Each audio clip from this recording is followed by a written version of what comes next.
Mrs. Eddy by Hugh Studdert Kennedy. Chapter 43.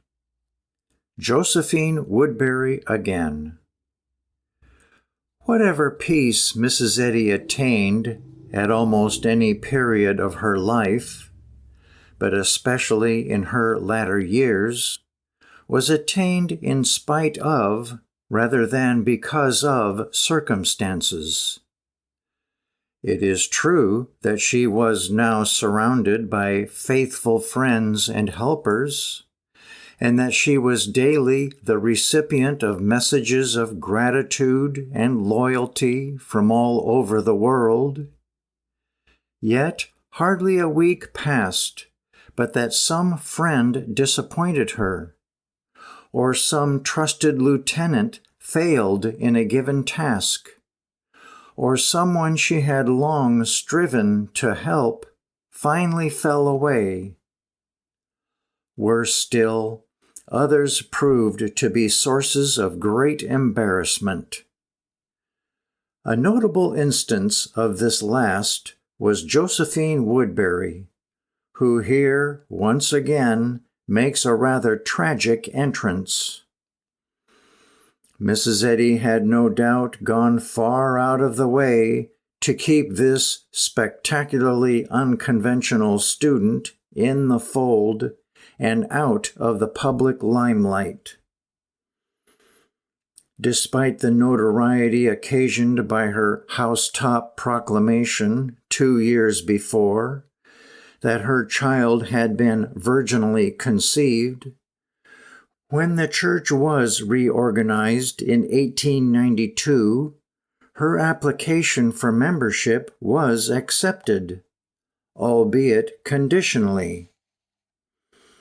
Incidentally, this ingenious device of keeping a member in line by placing him on probation instead of excluding him was to be employed thereafter by the church with astonishing success in case after case, although it must be admitted that it failed in this instance.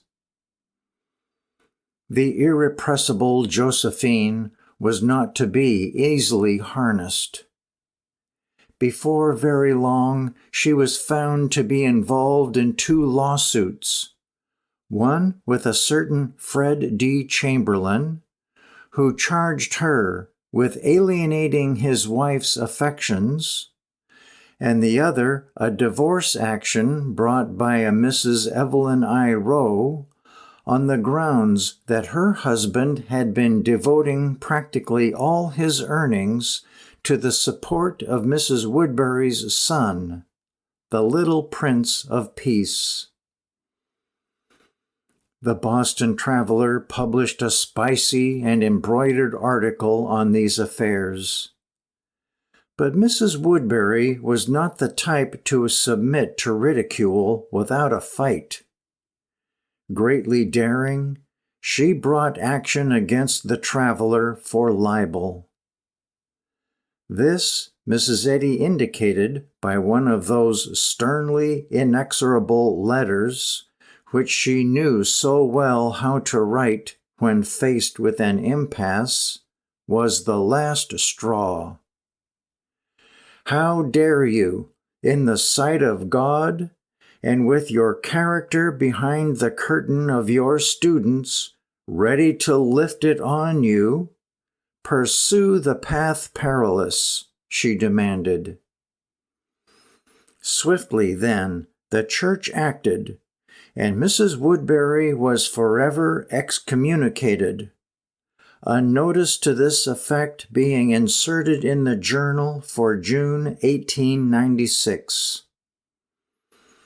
Her libel suit against the newspaper collapsed, and she found herself ostracized by the world she had built up for herself, adrift in what must have seemed a desolate and uncharted sea.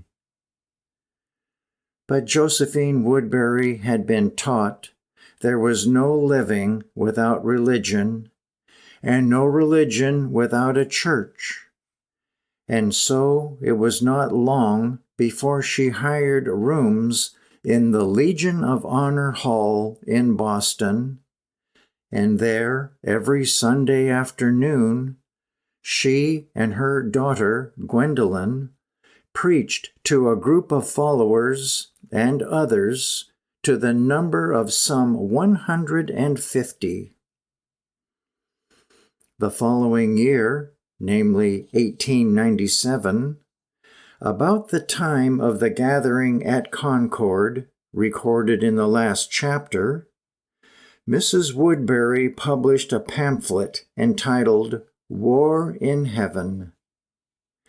In this, she gave what purported to be an account of her experiences in Christian Science. Later on still, she published a series of articles in The Arena, in which she launched an attack on Mrs. Eddy, which for simple violence had hardly been equaled up to that time. She ridiculed the English in Science and Health, accused Mrs. Eddy of trafficking in the temple, and with fine indignation charged her with teaching the doctrine of spiritual conception. Mrs. Eddy's title, discoverer and founder of Christian Science, she derided as paradoxical, saying, "Surely a discoverer cannot be the founder of that which she has been under the necessity of discovering, while a founder would have no need of discovering her own foundation." She insisted that all she had discovered were ways of perverting and prostituting the science of healing to her own ecclesiastical aggrandizement, and to the moral and physical depravity of her dupes. What she has founded, she added, is a commercial system, monumental in its proportions, but already tottering to its fall. Another unfortunate excursion into prophecy. Mrs. Eddy, in the course of her message to the Mother Church, delivered on June 4, 1899, and later republished in her book Miscellany, made a statement which, although it did not mention Mrs. Woodbury by name, was construed by her and her followers into a direct attack. "The doom of the Babylonish woman," Mrs. Eddy declared, referred to in Revelation, is being fulfilled. This woman, drunken with the blood of the saints and with the blood of the martyrs of Jesus, drunk with the wine of her fornication, would enter even the church, the body of Christ, truth, and retaining the heart of the harlot and the purpose of the destroying angel, would pour wormwood into the waters, the disturbed human mind, to drown the strong swimmer struggling for the shore, aiming for truth, and if possible, to poison such as drink of the living water. Josephine Woodbury was outraged. Within a few weeks, she brought a suit of libel against Mrs. Eddy.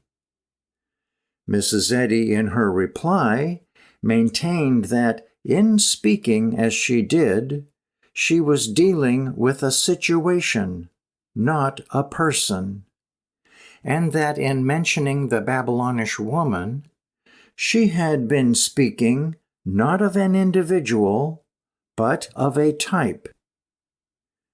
Mrs. Eddy called to Boston her foremost disciples, including Mrs. Stetson, and Mr. Kimball to handle mentally this new crisis.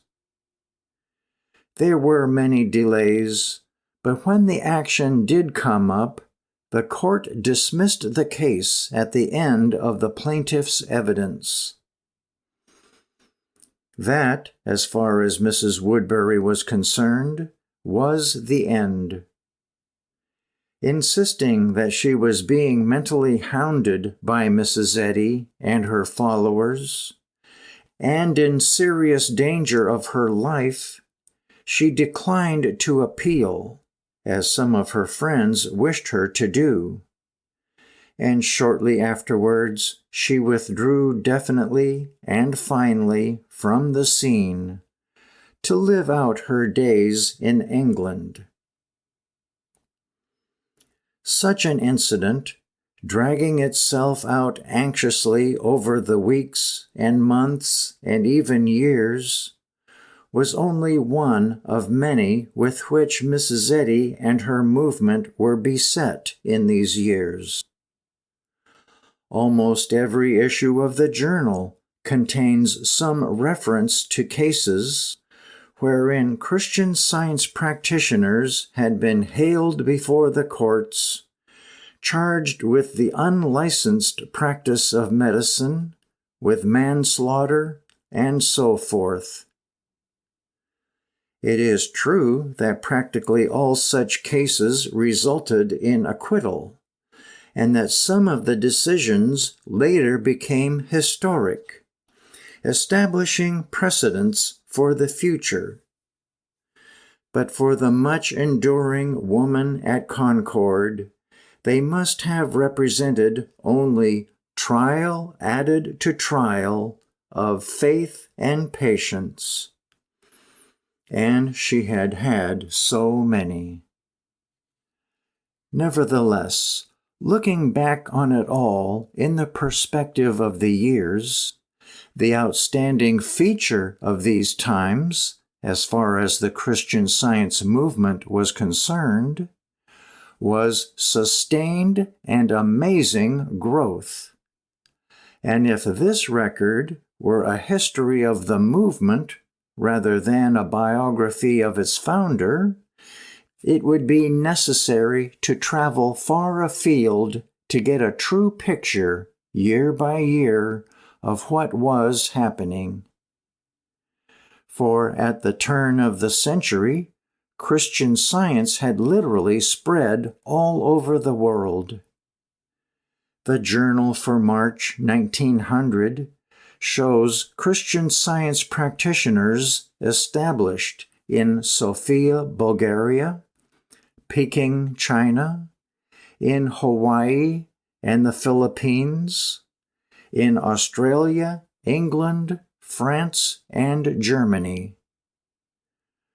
Within a few years, Mark Twain, one of its most caustic critics, was to admit that it was spreading at the rate, as he put it, of a new church every 4 days. And Mrs. Eddy at Pleasant View never lost touch with any of it. More and more did those around her seek to take over routine business and as much else as possible. But that Mrs. Eddy kept in touch with anything and everything that had any important bearing on the spiritual or physical growth of the movement is amply shown by her letters and messages. Always she had been a remarkable correspondent. And although now she dictated a good deal, yet even at 80 and afterwards, she spent long hours each day at her desk, writing letters, messages, articles for the Journal or Sentinel, or working at a task which was never done, revising Science and Health. It had become a practice, when a new church was built and dedicated, to write to Mrs. Eddy, notifying her of the fact and inviting her, no matter what the distance, to be present. Mrs. Eddy always replied to the invitation personally, either by letter or by telegram. And these letters to churches are today among the best known of her shorter writings. They cover a wide field, from a nearby town such as Lawrence, Massachusetts, to San Jose in California, Toronto, Canada, Sydney, Australia, or London or Edinburgh. Several of them were published in her book Miscellaneous Writings, which appeared in the spring of 1897. But most of them appear in her book, The First Church of Christ Scientist and Miscellany, published shortly after her death. One of the most interesting of these letters is that written to the church in her own Concord on the occasion of its final organization, February 1899. It was at a time, as has been seen, when newspaper attacks on Mrs. Eddy and her teaching were particularly virulent. Josephine Woodbury was preparing her broadsides in the arena, and a few months previously had published her War in Heaven. And so Mrs. Eddy's letter to the Concord Church is full of exhortation to patience and to a recognition of the fact that those who attacked them did so, for the most part, in ignorance, and were deserving of compassion rather than resentment. She herself had patience, she said, with the attacks of the newspapers, because she sympathized with their ignorance of Christian Science, and because she knew that no Christian can or does understand this science and not love it. Rest assured, she added, that the injustice done by press and pulpit to this denomination of Christians will cease when it no longer blesses this denomination. Yet, in spite of the bitterness of the attacks upon her from without, Mrs. Eddy was even more beset with adulation from within. Her writings maintained that, as far as her followers were concerned, while attacks would only serve to strengthen them, deification of herself was only a hindrance, if not a fatal obstacle to progress. Her letters and writings about this time are full of exhortations against personal attachment to herself. Her teaching could not be expected to survive if a person were to displace principle for the student. Those who look for me in person or elsewhere than in my writings lose me instead of find me, she wrote to one correspondent. And in a vigorous article entitled Personal Contagion, published in the journal, she said, "There was never a religion or philosophy lost to the centuries, except by sinking its divine principle in personality." And then she adds in a passage, eloquent of patience sorely tried, "I left Boston in the height of prosperity to retreat from the world, and to seek the one divine person, whereby and wherein to show others the footsteps from sense to soul. To give me this opportunity is all that I ask of mankind. But it was a problem to be taken up again and again. All her life she had been particularly sensitive to human affection, and for years, in spite of repeated betrayals and pitiful failing, she had accepted it with new hope whenever it had been sincerely offered. And so, in these times of adulation and hero worship, she often found it hard to deprive others of what apparently meant so much to them. An interesting instance is afforded in an article published in the Journal for June 1899 by one Martha Sutton Thompson, giving an account of a visit she paid to Boston and Concord.